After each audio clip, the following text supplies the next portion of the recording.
मैं आया हूँ किला अहमदाबाद से, जो कि सियालकोट के करीब है, नारवाल के करीब, ये दरमियान में आता है।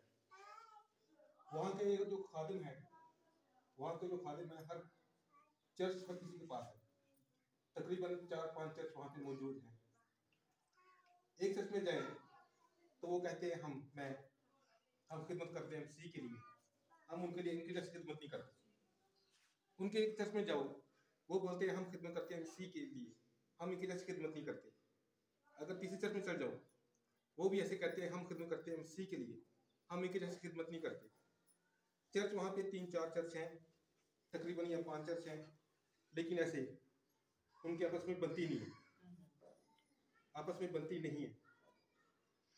उनकी खिदमत में यीशु मसीह का नाम है, यीशु मसीह की तलीम है, बिल्कुल ठीक है, सब कुछ दुरुस्त है, लेकिन उनकी जो अपनी जिंदगी है वो कलाम के मुताबिक नहीं है।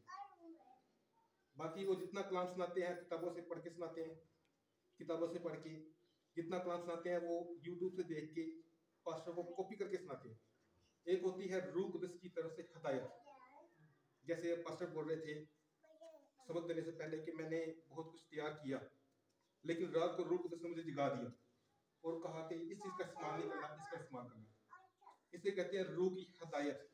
रूह की हिदायत किसी के पास नहीं, सिवाय एक चर्च की, उसको बोलते हैं वो पास्टर का नाम है, वो पास्टर नहीं है, उनको बोलते हैं भाई स्वामी।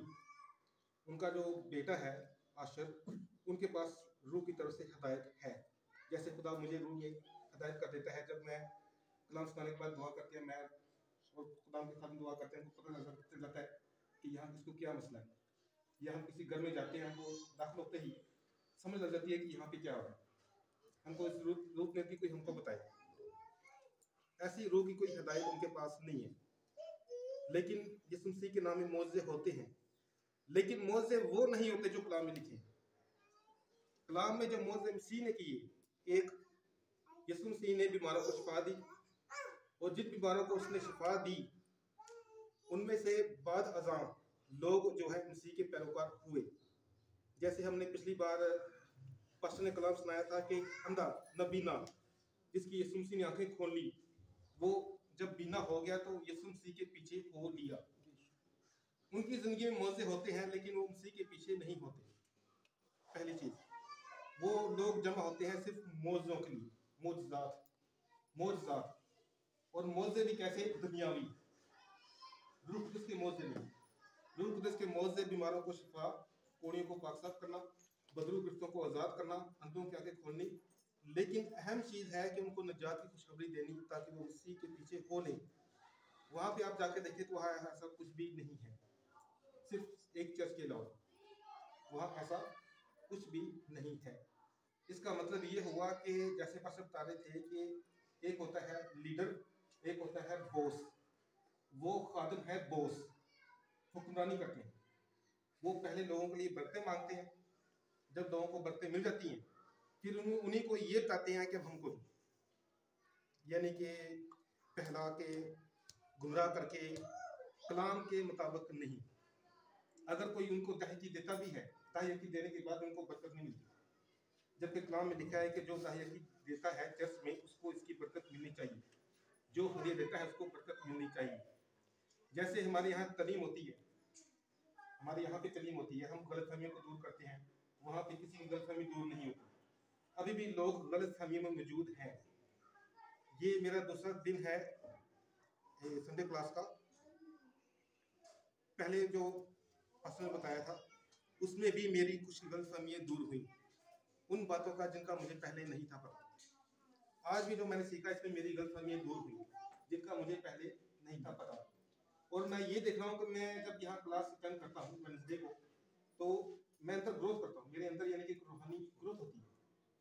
पर मैं इस बात को सोचता हूँ कि वहाँ भी ऐसे क्यों था।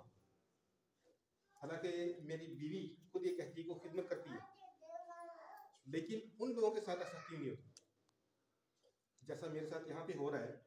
कि अगर मैं रूम में आगे बढ़ रहा हूँ, मैं बरमंद हो रहा हूँ रूम में, और जैसे जैसे मैं रूम में बरमंद हो रहा हूँ मुझे काफ़ी जिस्मानी नेमतें भी साथ साथ मिलती जा रही है, जिस्मानी बरकतें भी मिलती जा रही है।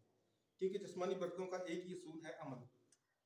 अगर बार बार मांगने से मिल जाए, बार बार हम मांगते रहते हैं हमको बरकतें मिल जाए, तक दुनिया में कोई गरीब ना हो। लेकिन जिस्मानी बरकतें खुदावंद ने कुछ अमलों पे रखी हुई है, उनके लिए हमें कुछ अमल करने पड़ते हैं।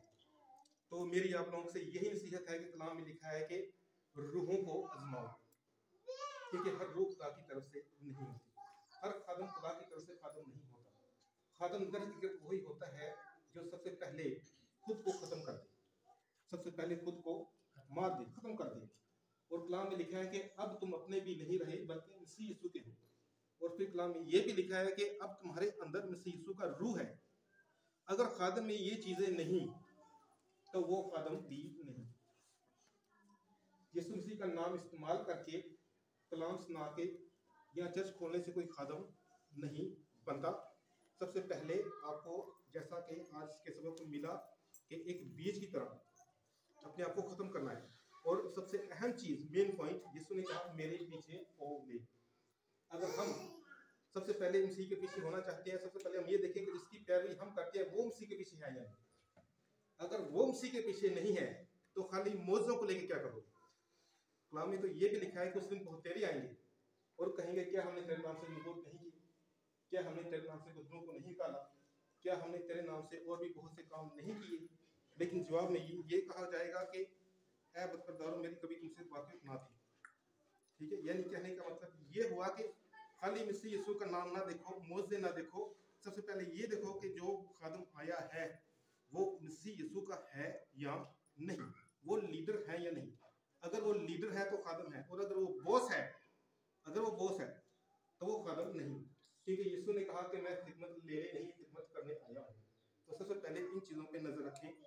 जैसा कि अब मुझे मालूम हुआ कि वहाँ पे क्या हो रहा है, क्योंकि मैंने सेमिनार नहीं किया, लेकिन अब जैसे जैसे मैं सेमिनार कर रहा हूँ मैं देख रहा हूँ कि अब मुझे समझ लग रही है कि वहाँ पे क्या हो रहा है। तो लिहाजा खबरदार रहें। शुक्रिया।